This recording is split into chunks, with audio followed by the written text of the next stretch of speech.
અત્યારે ચણા અને રાયડામાં હજારો ખેડૂતોને મેસેજ આવે છે કે 3 દિવસની અંદર તમારા ગ્રામ સેવક પાસે જઈ અને વાંધા અરજી રજૂ કરવી. હવે કારણ એ છે કે સરકારે સેટેલાઇટ ઇમેજ જે પાકની કાઢી છે એ પાકની ઇમેજ બાજુવાળા ખેડૂતની આવી છે, કારણ કે જમીનમાં પણ એની ભૂલ છે. સરકારે પોતે બનાવેલા નિયમો મુજબ આ ટેકાના ભાવે રજીસ્ટ્રેશન કરવા માટે ફરજિયાત તલાટી કમ મંત્રીએ પાકનો દાખલો આપવાનો હોય છે. આ દાખલાના આધારે જ રજીસ્ટ્રેશન થાય છે.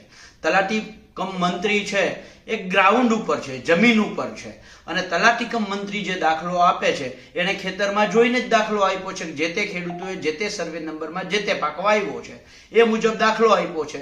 જ્યારે ગાંધીનગર બેઠા બેઠા જે સેટેલાઇટ ઇમેજ આવે છે એ ઇમેજ જે તે ખેડૂતની આવે છે, પણ એમાં એક્સ ખેડૂતના બદલે વાય ખેડૂતનું ખેતર આવે છે, અને વાય ખેડૂતે તો ચણા કે રાયડો વાવ્યો નથી. ત્યારે સવાલ એ છે કે શું સરકારનો તલાટી કમ મંત્રી ખોટો છે? જો તલાટી કમ મંત્રી ના હોય તો ક્યાંક ને ક્યાંક સેટેલાઇટ ઇમેજ ખોટી છે. જો આ બંને સાચા હોય તો જમીન માપણીની ભૂલ છે. સરકારે પોતે સ્વીકારવું જોઈએ. સરકારને દુખે છે પેટ અને કૂટે છે માથું